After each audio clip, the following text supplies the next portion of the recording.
Harish, the best academy. Good evening everyone, welcome to the Harish academy. ముందుగా ఇవాళ current affairs start చేసే ముందు ఆస్పిరెంట్స్కి ఒక ముఖ్యమైన గమనిక అండి. యాక్చువల్లీ ఇవాళే డిజిటల్ బోర్డు పైన క్లాసెస్ చెప్పాల్సి ఉంది. ఒక చిన్న పని వల్ల ఆగిపోయానండి. రేపు తప్పకుండా డెఫినెట్లీ 100కి 1000% డిజిటల్ బోర్డు పైన మనం క్లాసెస్ చెప్పుకుందామండి.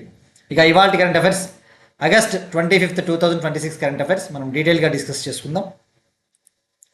ఇవాళ మన first topic, most important topic, భారతదేశపు మొట్టమొదటి నాన్ జిఎంఓ అధిక విస్తరణ పాప్కార్న్ మొక్కజొన్న హైబ్రిడ్.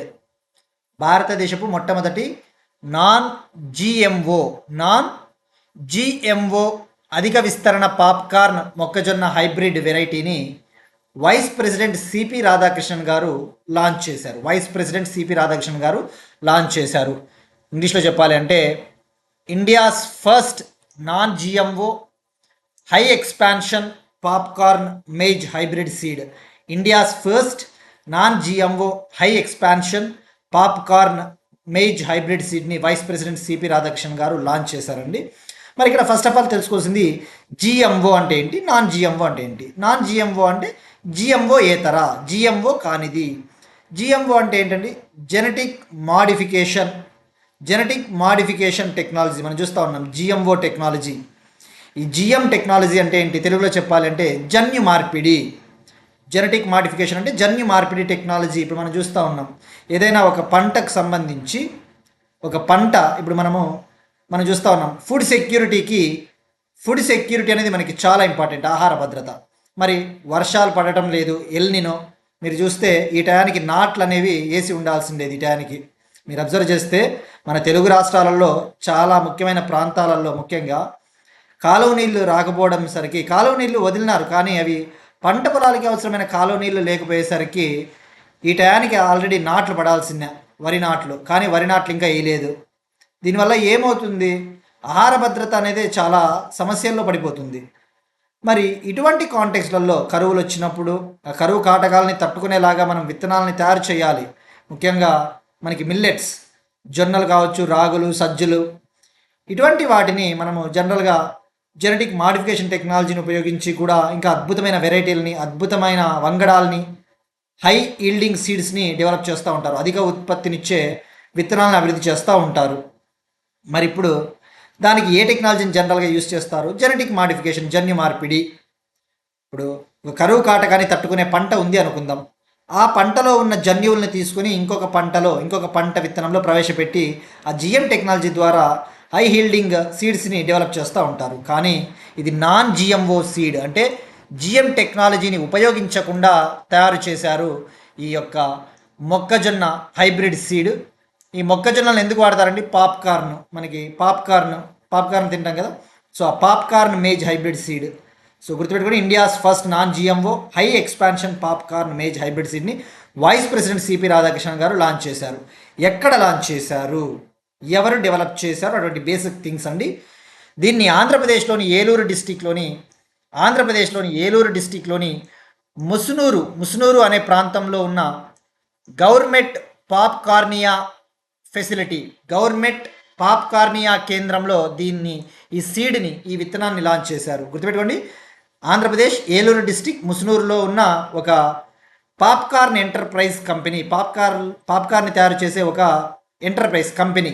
దాని పేరేంటి, గవర్నమెంట్ పాప్కార్నియా ఫెసిలిటీ. మరి దీనికి హెడ్ ఎవరు ఉన్నారు అంటే పట్టాభిరావు అనే ఆయన.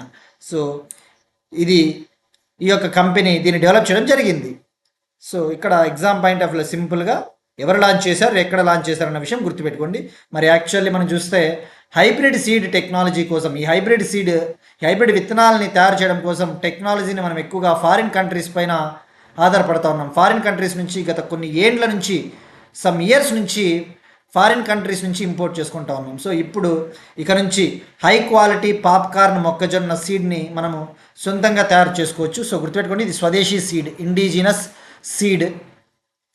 ఈ గవర్నమెంట్ పాప్కార్నియా అనేది ఆసియాలోని అతిపెద్ద పాప్కార్న్ మొక్కజొన్న ప్రాసెసర్ కంపెనీలలో ఇది ఒకటి అన్న విషయం గుర్తుపెట్టుకోండి.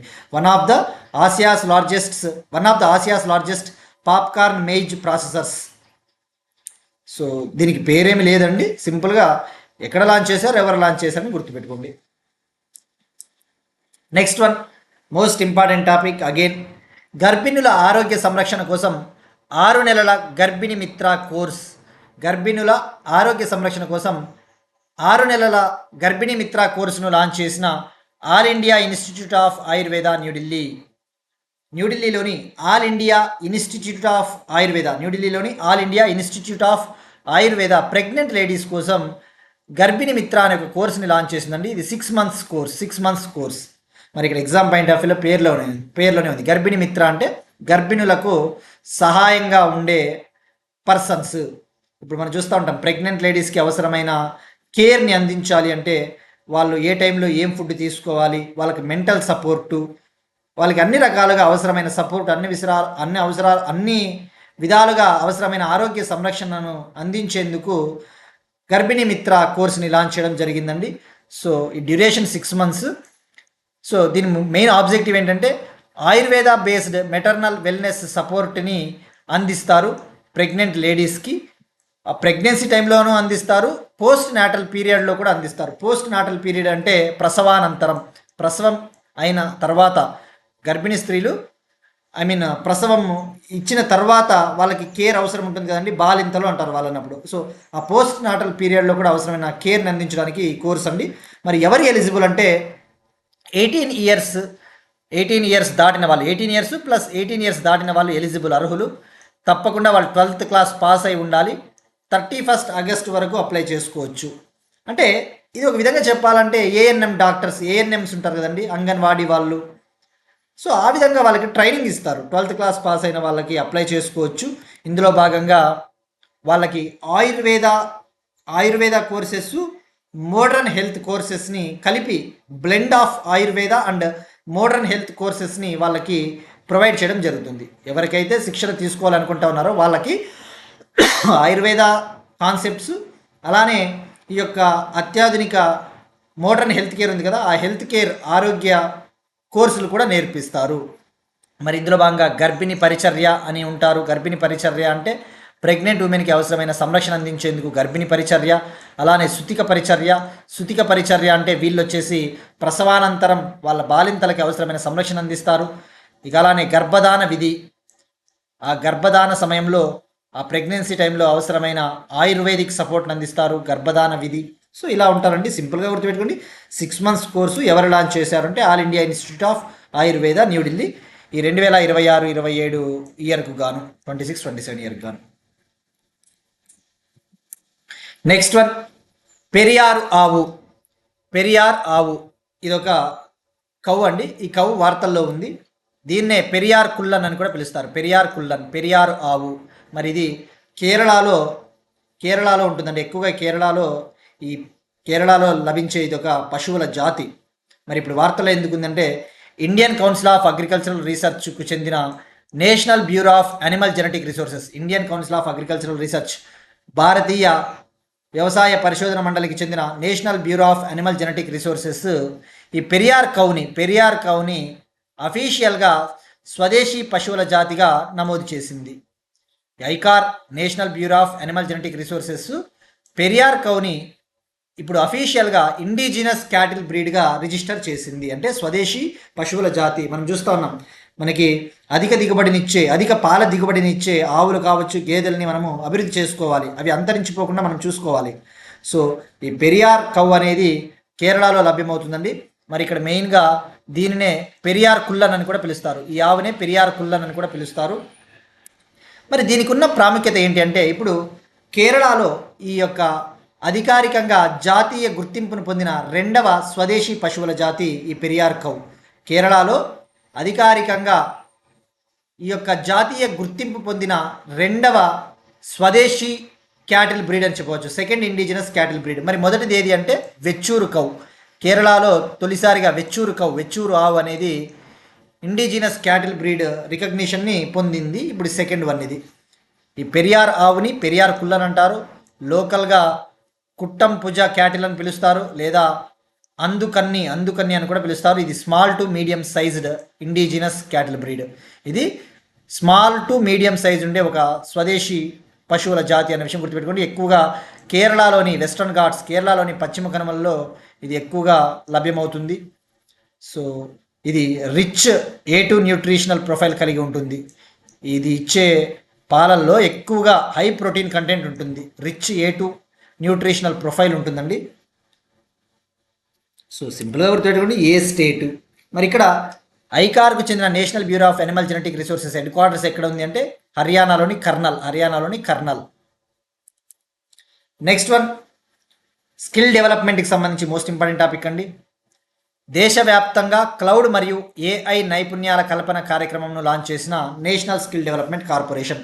దేశవ్యాప్తంగా క్లౌడ్ మరియు ఆర్టిఫిషియల్ ఇంటెలిజెన్స్ నైపుణ్యాల కల్పన కార్యక్రమంను లాంచ్ చేసిన నేషనల్ స్కిల్ డెవలప్మెంట్ కార్పొరేషన్. ఇది ministry of skill development and entrepreneurship కింద ఉంటుందండి. Ministry of skill development and entrepreneurship కింద ఉండే ఒక corporation, national skill development corporation. Country wide cloud and AI skilling ఇనిషియేటివ్ని లాంచ్ చేసింది. Cloud and artificial intelligence skilling ఇనిషియేటివ్ని launch చేసిందండి. పేర్లోనే ఉంది, ఇది AI స్కిల్లింగ్ అంటే యువతకు ఆర్టిఫిషియల్ ఇంటెలిజెన్స్ స్కిల్స్ని నేర్పించే ఒక కార్యక్రమం.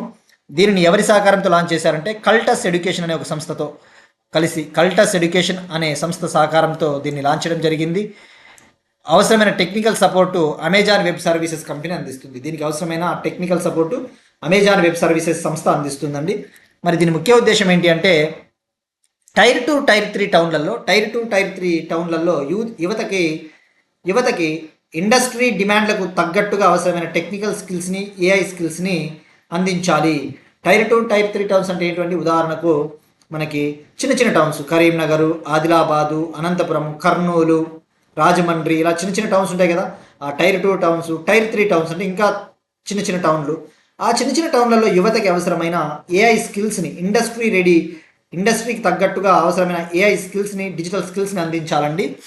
సో ఇదే మెయిన్ ముఖ్య ఉద్దేశము. సో అంతకుమించి ఏముండదు మనకి ఇందులో చదివినా కూడా. సో ఎవరు లాంచ్ చేశారు, దాని పేరేంటి, దాని ముఖ్య ఉద్దేశం ఏంటి. మరి ఇందులో భాగంగా రెండంచెల స్కిల్లింగ్ ఆర్కిటెక్చర్ ఉంటుందండి. స్కిల్లింగ్ ఎలా ఇస్తారు, ఏ విధంగా నైపుణ్య శిక్షణ ఇస్తారంటే రెండంచెల వ్యవస్థ, 2 టైర్ స్కిల్లింగ్ ఆర్కిటెక్చర్. మొదటి లేయర్లో భాగంగా, ఫౌండేషన్ లేయర్లో భాగంగా అంటే ప్రాథమిక దశలో భాగంగా 150,000 మందికి అవసరమైన AI స్కిల్స్ని నేర్పిస్తారు. 150,000 యూత్కి AI స్కిల్స్ని, ఫండమెంటల్స్ని నేర్పిస్తారు. ఆ తర్వాత ఇంటెన్సివ్ లేయర్ అని ఉంటుంది, అంటే రెండవ దశ. ఆ ఇంటెన్సివ్ లేయర్ నుంచి 10,000 మంది క్వాలిఫైడ్ పార్టిసిపెంట్స్ని సెలెక్ట్ చేస్తారు. 10,000 అర్హులైన నైపుణ్యవంతులైన యువతని సెలెక్ట్ చేస్తారండి. సో సింపుల్గా గుర్తుపెట్టుకోండి, ఫౌండేషనల్ లేయర్లో 150,000కి ట్రైనింగ్ ఇస్తారు. ఇంటెన్సివ్ లేయర్లో ఫైనల్గా 10,000 మెంబర్స్ని సెలెక్ట్ చేస్తారు అన్న విషయం గుర్తుపెట్టుకోండి. నెక్స్ట్ వన్ ఎకానమీకి సంబంధించి మోస్ట్ ఇంపార్టెంట్ టాపిక్ అండి. మార్కెట్ మౌలిక సదుపాయాల సంస్థల కోసం IT రెసిలియన్స్ ఇండెక్స్ను ప్రవేశపెట్టిన సెబీ. మార్కెట్ మౌలిక సదుపాయాల సంస్థల కోసం IT రెసిలియన్స్ ఇండెక్స్ను ప్రారంభించిన SEBI securities and exchange board of India SEBI market infrastructure institutions కోసం IT రెసిలియన్స్ ఇండెక్స్ని లాంచ్ చేసింది. ఇక్కడ ఆస్పిరెంట్స్కి ఒక చిన్న గమనిక అండి. మనం ఇక్కడ పేపర్ క్లిప్పింగ్స్ పెట్టినప్పుడు ఇక్కడ హైలైట్ చేసి ఉంటాము, అవి చదువుకున్నా కూడా మీకు ఈజీగా అర్థమవుతుందండి. నేను ఎలాగో చెప్తాను, ఆస్పిరెంట్స్ చదువుకోవడానికి ఈజీగా ఉంటుందని చెప్పేసి మనం ఇట్లా మార్కర్తో హైలైట్ చేయడం జరుగుతుందండి. ఓన్లీ ఇక్కడ తెలుగు కంప్లీట్గా ప్లెయిన్ తెలుగులో పెడితే కొంతమందికి చదివే వాళ్ళకి, ఓపిక లేని వాళ్ళకి అంత హెల్ప్ అవ్వదు. చదివే ఓపిక ఉన్న వాళ్ళకి ఇట్లా మనం హైలైట్ చేసినప్పుడు కూడా హెల్ప్ అవుతుందండి. సో అందరికీ హెల్ప్ అవుతుంది. సో ఇక్కడ ఎగ్జామ్ పాయింట్ ఆఫ్ వ్యూ ఏమవుతుందంటే మనకి మెయిన్గా ఫోకస్ చేయాల్సింది ఏంటి, అసలు మార్కెట్ ఇన్ఫ్రాస్ట్రక్చర్ ఇన్స్టిట్యూషన్స్ అంటే ఏంటివి. మార్కెట్ ఇన్ఫ్రాస్ట్రక్చర్ ఇన్స్టిట్యూషన్స్ అంటే ఇవి ఫైనాన్షియల్ ఆర్గనైజేషన్స్ అండి. మనకి ఇండియాలో ఉన్న క్యాపిటల్ మార్కెట్స్, స్టాక్ మార్కెట్స్కి అవసరమైన మౌలిక వసతులు అందించే సంస్థలే మార్కెట్ ఇన్ఫ్రాస్ట్రక్చర్ ఇన్స్టిట్యూషన్స్, మార్కెట్ మౌలిక సదుపాయాల సంస్థలు. ఇండియాలో ఉన్న క్యాపిటల్ మార్కెట్స్, స్టాక్ ఎక్స్చేంజెస్ ఉంటాయి కదండి, అవి సేఫ్గా నడవాలి, ఎఫిషియెంట్గా నడవాలి, సురక్షితంగా సమర్థవంతంగా పనిచేయాలంటే అవసరమైన మౌలిక వసతులు, అవసరమైన రూల్స్ని అందించే సంస్థలే market infrastructure institutions. Market infrastructure institutions అనేవి these are financial organisations. They provide the vital systems and rules needed for the capital and stock markets to run safely and efficiently. మరి ఇక్కడ exam point of view focus చేయాల్సింది ఇది ఏం చేస్తుంది. ఈ market infrastructure institutions ఏవైతే ఉంటాయో వాటి యొక్క ఐటీ సిస్టమ్స్ సమర్థవంతంగా పనిచేస్తున్నాయా లేదా అని చెప్పేసి తెలుసుకోవడానికి దీన్ని లాంచ్ చేశారు. మార్కెట్ ఇన్ఫ్రాస్ట్రక్చర్ ఇన్స్టిట్యూషన్స్ యొక్క information technology systems, digital systems ఏ మేరకు సమర్థవంతంగా పనిచేస్తున్నాయి, వాటి యొక్క రెసిలియన్స్ని అంచనా వేయడానికి ఇది వెళ్ళిపోతుంది. రెసిలియన్స్ అంటే ఏంటండి? హీఈస్ రెసిలియంట్ అంటారు. రెసిలియంట్ అంటే ఎటువంటి పరిస్థితులైనా తట్టుకునే శక్తి ఉన్న వాళ్ళని రెసిలియంట్ పర్సన్స్ అంటారు. సో మరి ఇప్పుడు డిజిటల్ సిస్టమ్స్, ఐటీ సిస్టమ్స్ రకరకాల థ్రెట్స్ని ఫేస్ చేస్తూ ఉంటాయి, వివిధ రకాల ముప్పుల్ని ఎదుర్కొంటూ ఉంటాయి, సైబర్ రిస్క్లు కావచ్చు అటువంటివి. సో మరి ఆ ఐటీ సిస్టమ్స్ని మనము అంచనా వేయాలి, వాటి రెసిలియన్స్ని కనుక్కోవడానికే ఈ యొక్క ఇండెక్స్ని లాంచ్ చేశారండి. ఇది 9 పారామీటర్ల ఆధారంగా పనిచేస్తుంది. 9 పారామీటర్స్. ఆ 9 పారామీటర్స్ ఏవి అంటే ఇక్కడ ఇంగ్లీష్లో ఉన్నాయండి. ఫస్ట్ మనం తెలుగులో తెలుసుకుందాం. ఆ 9 పారామీటర్లు వచ్చేసి లభ్యత, భద్రత, సమగ్రత, పాలన, విశ్వసనీయత మరియు పర్యవేక్షణ, వ్యాపార కొనసాగింపు, మాడ్యులారిటీ మరియు ఫ్లెక్సిబిలిటీ, స్కేలబిలిటీ. ఈ 9 పారామీటర్లు ఇంగ్లీష్లో చెప్పాలంటే availability, security, integrity, governance, reliability and monitoring, business continuity, modularity and flexibility, scalability and other relevant factors అన్న విషయం గుర్తుపెట్టుకోండి. ఇక సెబీ చైర్మన్ ఎవరున్నారండి? తుహిన్ కాంత్ పాండే. నెక్స్ట్ వన్, డిఫెన్స్కి సంబంధించి మోస్ట్ ఇంపార్టెంట్ మిస్సైల్ వార్తల్లో ఉందండి. స్టార్మ్ షాడో మిస్సైల్, దీనినే స్కాల్ప్ మిస్సైల్ అని కూడా పిలుస్తారు. స్టార్మ్ షాడో మిస్సైల్ లేదా స్కాల్ప్ మిస్సైల్, దీనినే స్కాల్ప్ మిస్సైల్ అని కూడా పిలుస్తారు. స్టార్మ్ షాడో దీర్ఘ శ్రేణి క్షిపణుల నిర్మాణంలో ఉక్రెయిన్కు యూకే సహాయం. స్టార్మ్ షాడో లాంగ్ రేంజ్ మిస్సైల్స్ని డెవలప్ చేసుకోవడం కోసం ఉక్రెయిన్కి యునైటెడ్ కింగ్డమ్ కంట్రీ హెల్ప్ చేస్తుందని చెప్పేసి United Kingdom country prime minister Andy Burnham announce చేశారు. యాండీ బర్న్హామ్ ప్రకటించారు. మరి ఇక్కడ మనం చూస్తూ ఉన్నాం, రష్యాకి ఉక్రెయిన్కి యుద్ధం జరుగుతూ ఉంది. ఉక్రెయిన్ డ్రోన్స్ని లాంచ్ చేస్తూ ఉంది. ఉక్రెయిన్ పైకి రష్యా మిస్సైల్స్ని, డ్రోన్స్ని లాంచ్ చేస్తూ ఉంది. సో ఈ కాంటెక్స్లో, ఈ సందర్భంగా ఉక్రెయిన్ని మిలిటరీ పరంగా బలోపేతం చెయ్యాలి అంటే ఉక్రెయిన్కి అవసరమైన సపోర్ట్ మేము అందిస్తామని చెప్పేసి యూకే ప్రకటించింది. మరి ఇందులో భాగంగా ఉక్రెయిన్ కంట్రీ ఈ యొక్క స్కాల్ప్ మిస్సైల్స్ని తయారు చేసుకోవడానికి అవసరమైన ఎక్విప్మెంట్, అవసరమైన పరికరాలను మేము అందిస్తామని చెప్పేసి యూకే కంట్రీ చెప్పింది. ఉక్రెయిన్ కంట్రీ తన సొంతంగా ఓన్గా ఈ స్కాల్ప్ మిస్సైల్స్ని డెవలప్ చేయడానికి అవసరమైన ఎక్విప్మెంట్ని మేము ప్రొవైడ్ చేస్తామని చెప్పేసి యూకే కంట్రీ అనౌన్స్ చేసింది. ఫస్ట్ ఇక్కడ మనకి డిఫెన్స్ పాయింట్ ఆఫ్ వ్యూలో స్కాల్ప్ మిస్సైల్ అంటే ఏంటి గుర్తుపెట్టుకోండి. స్కాల్ప్ మిస్సైల్స్ని స్టోమ్ షాడో మిస్సైల్స్ అని కూడా పిలుస్తారు. వీటిని ఆపరేషన్ సింధూర్లో కూడా ఇండియా ఉపయోగించింది. ఆపరేషన్ సింధూర్ పాకిస్తాన్కి వ్యతిరేకంగా పాకిస్తాన్లోని టెర్రర్ అవుట్ఫిట్స్, ఉగ్రవాద స్థావరాలపైన లాంచ్ చేసినప్పుడు ఆపరేషన్ సింధూర్ని లాంచ్ చేసాం మనం 2025లో. ఆపరేషన్ సింధూర్లో మనము రఫాలే ఫైటర్ జెట్స్ నుంచి, రఫాలే యుద్ధ విమానాల నుంచి స్కాల్ప్ మిస్సైల్స్ని మనం లాంచ్ చేసాం, ఉపయోగించాం. Most important topic.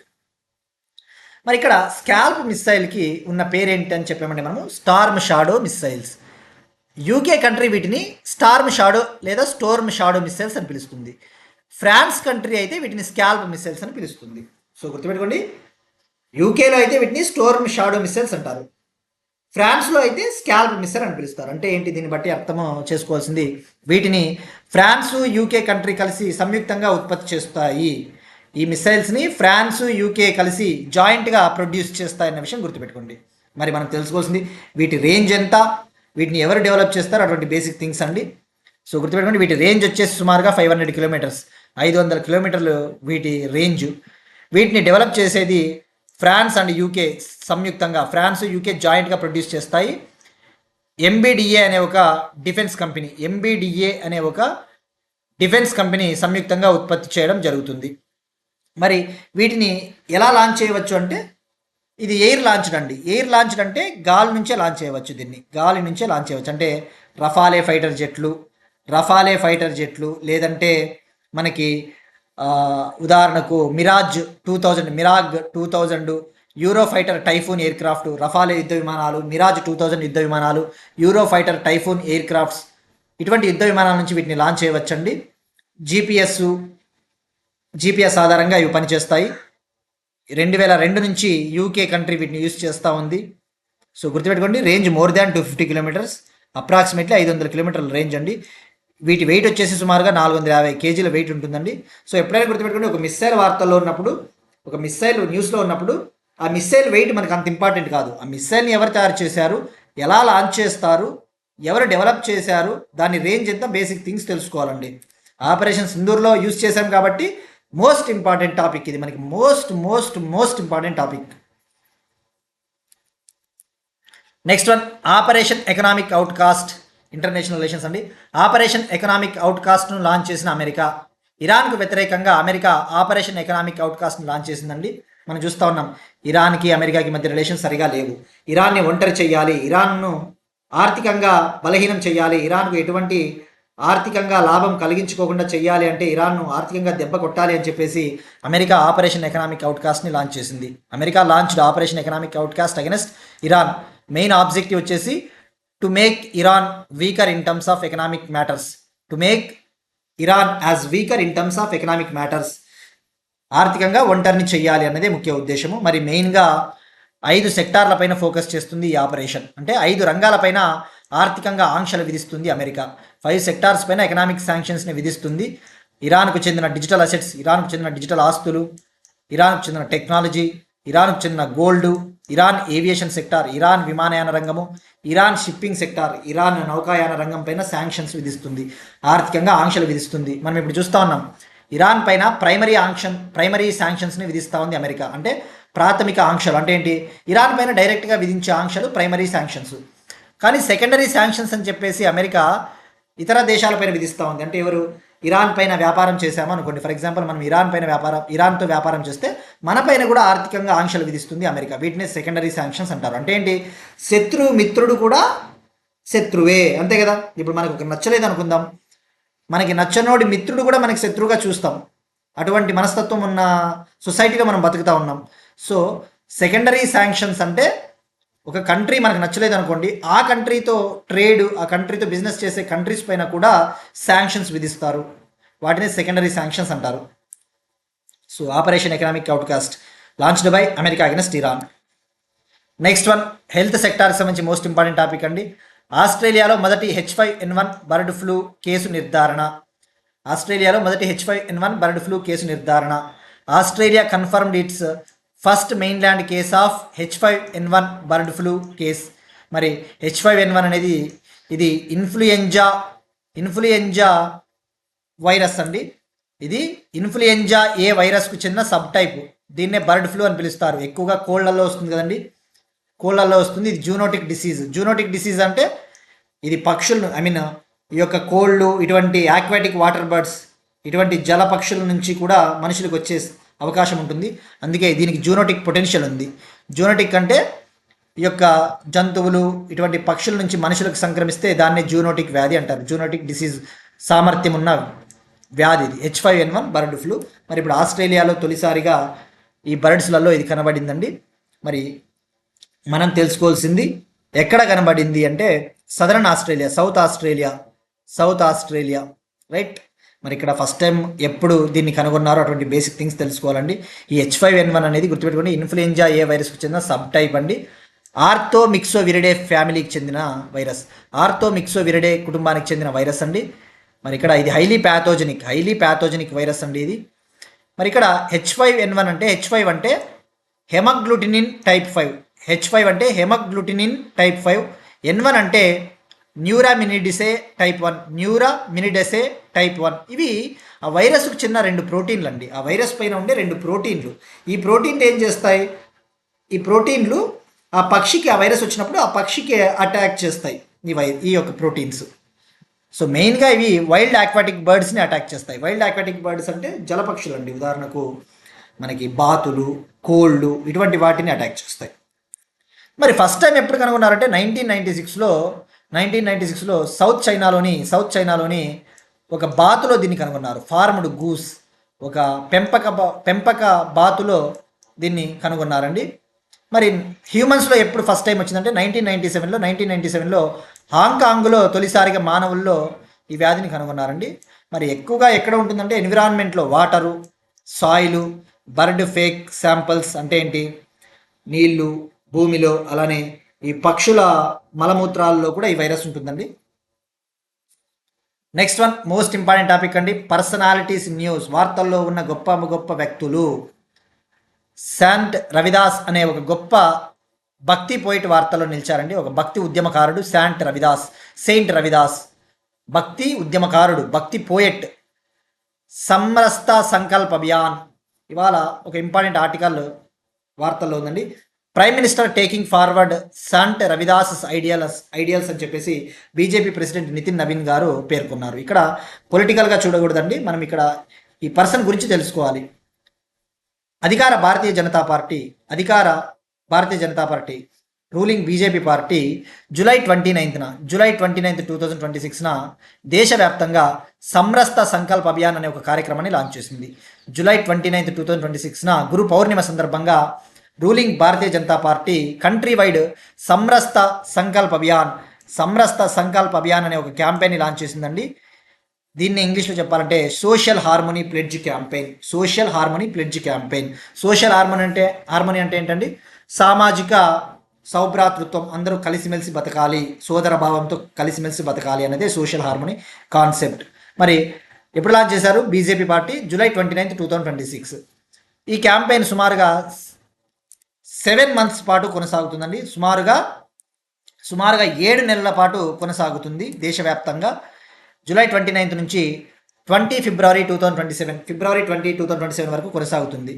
మరి ఎందుకు ఇది సెలబ్రేట్ చేస్తున్నారంటే 15వ శతాబ్దానికి చెందిన భక్తి ఉద్యమకారుడు, భక్తి పోయెట్ గురు రవిదాస్ గారి యొక్క జయంతి సందర్భంగా దీన్ని లాంచ్ చేశారండి. 650th బర్త్ యానివర్సరీ ఆఫ్ శాంట్ శిరోమణి రవిదాస్ గారి యొక్క బర్త్ యానివర్సరీ జయంతి సందర్భంగా లాంచ్ చేశారండి. మరి ఈ భక్తి ఉద్యమకారుడు, ఈయన పేరేంటి? శిరోమణి రవిదాస్ గారు ఉత్తరప్రదేశ్లో జన్మించారండి. 15వ శతాబ్దపు భక్తి పోయెట్, 15th century భక్తి పోయెట్. ఈయన పేద ప్రజల కోసం, అణగారిన వర్గాల ప్రజల కోసం కృషి చేశారు. మార్జినలైజ్డ్ సెక్షన్స్ ఆఫ్ సొసైటీ కోసం వర్క్ చేశారండి. ఈయన సోదర భావాన్ని పెంపొందించాలని చెప్పేసి కృషి చేశారు. సోషల్ హార్మోనీ, ఈక్వాలిటీ, సమానత్వము, ఇటువంటి సేవా గుణాలు కలిగిన గొప్ప వ్యక్తి అండి. మరి ఈయన బర్త్ యానివర్సరీ సందర్భంగా దేశవ్యాప్తంగా లాంచ్ చేశారండి. ఈ యొక్క కార్యక్రమాన్ని 5 దశల్లో నిర్వహిస్తారు. 5 phases. మరి ఈ 5 phases భాగంగా మొదటి దశలో భాగంగా సమరస్త దీపోత్సవాన్ని దేశవ్యాప్తంగా నిర్వహిస్తారండి. సమరస్త దీపోత్సవం అంటే దీపాలు వెలిగించడం, ల్యాంప్స్ని లిట్ చేయడము. కలశ యాత్ర ఉంటుంది. కలశ యాత్ర అంటే ఆ యొక్క గురి రవిదాస్ గారి యొక్క బర్త్ ప్లేస్, ఆయన జన్మస్థలం నుంచి సేకరించిన మట్టిని 131 కలశాలలో సేకరించి దేశవ్యాప్తంగా యాత్ర చేపడతారు. సో గుర్తుపెట్టుకోండి, ఎక్కడ లాంచ్ చేశారంటే గురు రవిదాస్ గారి బర్త్ ప్లేస్ వారణాసి, ఉత్తరప్రదేశ్లో లాంచ్ చేశారండి. ఇది 7 నెలల పాటు కొనసాగుతుందన్న విషయం గుర్తుపెట్టుకోండి. మరి భక్తి ఉద్యమం చాలా ఇంపార్టెంట్. మీరు చదువుతారు మిడీవల్ హిస్టరీ, మధ్య భారతదేశ చరిత్ర గురించి చదివేటప్పుడు భక్తి పోయిట్స్, సూఫీ సెయింట్స్, సూఫీ ఉద్యమకారులు, భక్తి ఉద్యమకారుల గురించి తప్పకుండా చదువుతారు. మీరాబాయి, తుకారాము, వీళ్ళందరి గురించి చదివినప్పుడు తప్పకుండా ఈయన గురించి తెలుసుకోవాల్సిందే. మరి గురు రవిదాస్ గారి గురించి తెలుసుకోవాలంటే తప్పకుండా ఈయన బేగంపుర అనే ఒక కాన్సెప్ట్ని తీసుకొని వచ్చారు. బేగంపుర అంటే సిటీ వితౌట్ సారో అంటే బాధలు లేని నగరం. అది జరిగే పని కాదు. సిటీ వితౌట్ సారో అనే ఒక కాన్సెప్ట్ని ప్రపోజ్ చేశారు. బేగంపుర అంటే సిటీ వితౌట్ సారో అంటే ఏంటి? అక్కడ బాధలు ఉండవు, అందరి సాధక బాధలు అందరూ వింటారు. నో క్యాస్ట్ డిస్క్రిమినేషన్, ఎటువంటి కుల వివక్ష ఉండదు, పేదరికం ఉండదు, అందరికీ సమాన హక్కులు ఉంటాయి, అందరికీ స్వేచ్ఛ ఉంటుంది. ఇదే Begampura concept. City without sorrow concept ఏంటి? No caste discrimination, no poverty, equal rights, freedom from fear and injustice, right? మరి ఇటువంటి కాన్సెప్ట్ని ఎవరు ప్రపోజ్ చేశారో అంటాడు. రేపు పొద్దున మిడీవల్ హిస్టరీ మీరు చదివేటప్పుడు, ప్రిలిమ్స్ రాబోతా ఉంది ఇప్పుడు, police constable, Telangana PCSI exam కావచ్చు, AP next month Group 2, Group 1 ఉన్నాయి, UPSC. రేపు పొద్దున అడగొచ్చు క్రింది వాటిలో గురు రవిదాస్ గారికి సంబంధించి ఏవి నిజమని చెప్పేసి ఈ పాయింట్ అడగడానికి స్కోప్ ఎక్కువ ఉంటుంది. సో ఫోకస్ చేయండి. మరి ఇది 7 నెలల పాటు కొనసాగుతుందండి. ఈ గురు రవిదాస్ గారినే రవిదాసు లేదా రాయిదాస్ అని పిలుస్తారు, లేదా రోహిదాస్ అని పిలుస్తారు. 15th century పోయెట్, వారణాసిలో జన్మించారు. ఈయన నిర్గుణ భక్తి ఉద్యమాన్ని ప్రోత్సహించారు. నిర్గుణ భక్తి ట్రెడిషన్ అంటే ఏంటండి? దేవునికి రూపము లేదు, ఫార్మ్లెస్ గాడ్, దేవునికి రూపము లేదు. నిర్గుణ భక్తి ట్రెడిషన్ని ఈయన బాగా పాపులర్ చేశారు, ప్రచారం చేశారు. మీరాబాయి, ఈమె కూడా భక్తి ఉద్యమకారిణి. మీరాబాయి ఈయనకి శిష్యురాలు. Meerabai, she one of his disciples. ఈయనకు సంబంధించిన పద్యాలు గురు గ్రంథ్ సాహిబ్లో కూడా కొన్ని పద్యాలు ఉన్నాయండి. సిక్కులకి ఆధ్యాత్మిక గ్రంథమైన గురు గ్రంథ్ సాహిబ్లో ఇతనికి సంబంధించిన కొన్ని పద్యాలు, కొన్ని హిమ్స్ కూడా ఇందులో ఉన్నాయన్న విషయం గుర్తుపెట్టుకోండి. Several of his hymns are included in the Guru Granth Sahib, the holy scripture of Sikhism. Most important topic అండి ఇది. మనకి నిర్గుణ భక్తి ట్రెడిషన్. మీరు స్క్రీన్ షాట్ తీసుకుని కూడా చదువుకోవచ్చండి. Next one, Miss Universe India 2026 winner. Miss Universe India 2026 winner.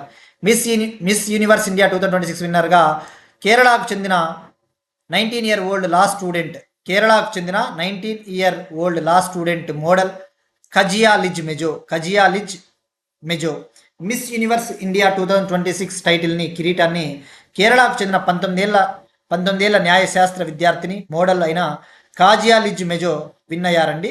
మరి ఫైనల్ వచ్చేసి జైపూర్, రాజస్థాన్లోని జైపూర్లో జరిగింది. 52 మంది పోటీదారులని ఈమె ఓడించింది. 52 కాంపిటీటర్స్ని ఈమె ఓడించింది. మరి ఇక్కడ ఎగ్జామ్ పాయింట్ ఆఫ్ వ్యూలో ఈమె విన్ అయింది కాబట్టి నవంబర్ 2026లో పోర్టో రికో అనే కంట్రీలో జరిగే మిస్ యూనివర్స్ పోటీల్లో ఈమె భారత్ తరపున ప్రాతినిధ్యం వహిస్తుంది. నవంబర్ 2026లో ప్యూర్టో రికో కంట్రీలో జరిగే 75వ Miss Universe competition, 75th Miss Universe pageant కాంపిటీషన్లో ఇండియా తరపున ఈమె రిప్రజెంట్ చేయబోతా ఉంది. ఎందుకంటే ఈమె మిస్ యూనివర్స్ ఇండియా టైటిల్ని విన్ అయింది కాబట్టి. మరి ఇక్కడ ప్యూర్టో రికో అనేది, ఇక్కడ మీరు చూస్తే ఇది ఒక కరీబియన్ కంట్రీ అండి. కరీబియా సముద్రం, అట్లాంటిక్ మహాసముద్రంలో ఉండే ఒక చిన్న కంట్రీ. నెక్స్ట్ వన్, స్పోర్ట్స్కి సంబంధించి డ్యూరండ్ కప్ 2026 టోర్నమెంట్ను గెలుచుకున్న East Bengal football club. Durand cup 2026 football టోర్నమెంట్ను గెలుచుకున్న ఈస్ట్ బెంగాల్ ఫుట్బాల్ క్లబ్. ఇక్కడ టోర్నమెంట్స్ మనకు చాలా ఇంపార్టెంట్ అండి. ఇటీవల ఏమైనా తెలుసుకున్నాం, నెహ్రూ బోట్ రేస్ టోర్నమెంటు కేరళలోని అలప్పుజాలో జరుగుతుంది. డ్యూరండ్ కప్ అంటే ఫుట్బాల్ టోర్నమెంటు. ఇది ఆసియాలోనే ఓల్డెస్ట్ ఫుట్బాల్ టోర్నమెంట్, ఆసియాలోనే అత్యంత ప్రాచీనమైన football tournament. Asia's oldest football tournament అంటే డ్యూరండ్ కప్ అండి. మరి ఈ సంవత్సరం జరిగినది 135వ ఎడిషన్. 135th డ్యూరండ్ కప్ 2026ని ఎవరు గెలుచుకున్నారంటే East Bengal football club football tournament. ఫైనల్లో మోహన్ బగాన్ సూపర్ జైంట్ టీంని ఓడించింది. మోహన్ బగాన్ సూపర్ జైంట్ టీంని 4-1 గోల్స్ తేడాతో ఓడించడం జరిగిందండి. మరి టోర్నమెంట్ ఎక్కడ జరిగింది ఫైనల్ అంటే వెస్ట్ బెంగాల్లోని కోల్కతాలోని సాల్ట్ లేక్ స్టేడియంలో జరిగింది. వివేకానంద యువ భారతి క్రీరంగన్ కోల్కతాలో జరిగిందండి. మరి దీంతో ఈ ఈస్ట్ బెంగాల్ టీము 17వ సారి ఈ డ్యూరండ్ కప్ని గెలుపొందింది. ఓవరాల్గా 17th టైం డ్యూరండ్ కప్ని విన్ అయిందండి. సో ఓవరాల్గా అత్యధికంగా డ్యూరండ్ కప్ టైటిల్స్ను గెలుపొందిన టీమ్స్ ఏవి అంటే ఈస్ట్ బెంగాల్ టీము మరియు మోహన్ బగాన్ టీము. రెండు టీమ్స్ కూడా ఈస్ట్ బెంగాల్ ఫుట్బాల్ క్లబ్ అలానే Mohan Bagan super giant team ఇప్పటి వరకు అత్యధికంగా 17 టైమ్స్, హైయెస్ట్ 17 టైమ్స్ని విన్ అయ్యాయి. సో గుర్తుపెట్టుకోండి, ఇది మోస్ట్ ఇంపార్టెంట్ టాపిక్ అండి. మరి గోల్డెన్ బూట్ ఎవరికి వచ్చిందంటే గోల్డెన్ బూట్ అవార్డు అలాడ్డీన్ అజరై అనే ఒక ప్లేయర్కి, గోల్డెన్ గ్లో వచ్చేసి విశాల్ కేత్ అనే ప్లేయర్కి వచ్చిందండి. బట్ ఎనీవే నో నీడ్, ఇది డొమెస్టిక్ టోర్నమెంట్ కాబట్టి మనకు అంత డెప్త్ పోడు. ఒకవేళ ఇంటర్నేషనల్ వరల్డ్ కప్ అయితే, ఫుట్బాల్ వరల్డ్ కప్ అయితే గోల్డెన్ బూట్ ఎవరికి వచ్చింది, గోల్డెన్ గ్లవ్ ఎవరికి వచ్చింది అలాంటివన్నీ అడుగుతాడు. బట్ ఎనీవే గుర్తుంచుకోండి. మరి ఈ డ్యూరండ్ కప్ అనేది ఫస్ట్ టైం ఎప్పుడు స్టార్ట్ అయిందంటే 1888లో సర్ హెన్రీ మార్క్ టైమర్ డ్యూరండ్ అనే ఆఫీసరు షిమ్లాలో 1888లో ప్రారంభించారు. సో గుర్తుపెట్టుకోండి, ఫస్ట్ ఎడిషన్ 1888. ఇక ఇవాల్టి క్వశ్చన్ అండి మనం డిస్కస్ చేసిన టాపిక్కే. ఉల్చి ఫ్రీడమ్ షీల్డ్ 2026 ఎక్సర్సైజ్ అనేది ఏ దేశాల మధ్య జరిగిన exercise, A type of exercise try చేయండి. మిలిటరీనా, నేవీ ఎక్సర్సైజా, ఎయిర్ ఫోర్స్ ఎక్సర్సైజా, అటువంటి ట్రై చేయండి. ఇక నిన్న అడిగిన క్వశ్చన్ అండి, UNCCDకి COP17 సమావేశం, United nations convention to combat desertification, ఈ ఎడారీకరణను ఎదుర్కోవడానికి ఐక్యరాజ్య సమితి ఒప్పందము COP17 conference woollen బటార్, Mongolia capital woollen బటార్లో జరుగుతూ ఉందండి. ఆగస్ట్ 17 నుంచి ఆగస్ట్ 28 వరకు. ఇది ముగిసిన తర్వాత మనం ఎలాగో దీనిపైన డీటెయిల్గా తెలుసుకుంటామండి. మంగోలియాలోని ఉలాన్ బటార్లో. థీమ్ వచ్చేసి రీస్టోరింగ్ ల్యాండ్, రీస్టోరింగ్ హోప్. ఇందులో 197 పార్టీస్ పాల్గొన్నాయండి. పార్టీస్ అంటే సభ్య దేశాలు ఇవన్నీ వస్తాయి. ఇందులో 196 దేశాలు, ఒక European union, 196 countries plus European union, ఓవరాల్గా 197 పార్టీలు. గుర్తుపెట్టుకోండి, 196 కంట్రీస్ ప్లస్ యూరోపియన్ యూనియన్. దీని ముఖ్య ఉద్దేశం ఏంటి? ఎడారీకరణను ఎదుర్కోవాలి, డిసర్టిఫికేషన్ లేకుండా చేయాలి. డిసర్టిఫికేషన్ అంటే డిజర్ట్ కాకూడదు, ల్యాండ్ డిగ్రేడేషన్ కాకుండా చూడాలి, భూమి క్షీణించకూడదు అనేది ముఖ్య ఉద్దేశం. ఇవి వాటి కరెంట్ అఫైర్స్ అండి. మనం ఒకసారి క్విక్గా రీక్యాప్ చూద్దాం. ఇక ఆస్పిరెంట్స్కి ఒక ముఖ్యమైన గమనిక అండి. కొంతమంది ఆస్పిరెంట్స్ తెలుగులో కంటెంట్ అడుగుతూ ఉన్నారండి. తెలుగులో కంటెంట్ అనేది మనకి డెఫినెట్లీ మన వాట్సాప్ ఛానల్ లేదంటే మన టెలిగ్రామ్లో ఫాలో అవ్వండి. హరీష్ అకాడమీని టెలిగ్రామ్లో ఫాలో అవ్వండి. టెలిగ్రామ్లో ఫాలో అయితే తెలుగు పీడిఎఫ్ రూపంలో మనకి పీడిఎఫ్ రూపంలో తెలుగు కంటెంట్ దొరుకుతుందండి.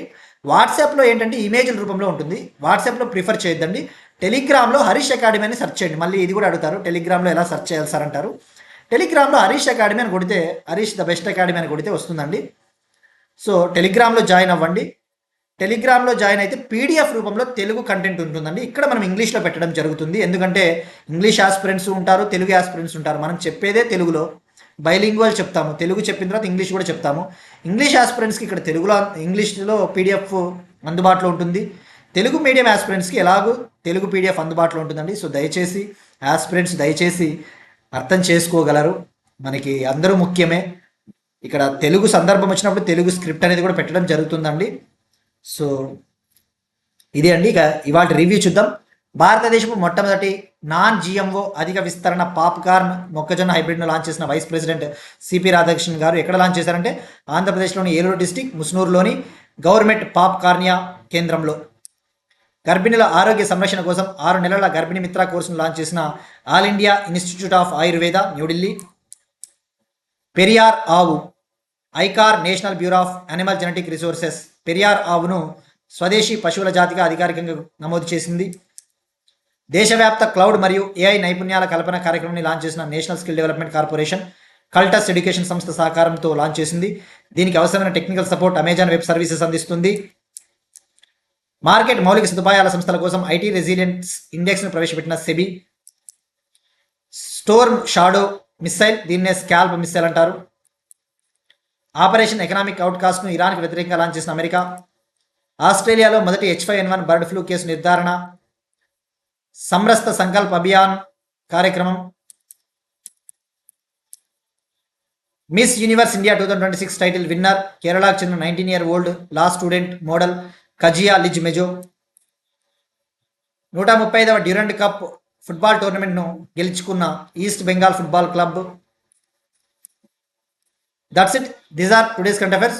We'll meet again tomorrow and thank you everyone.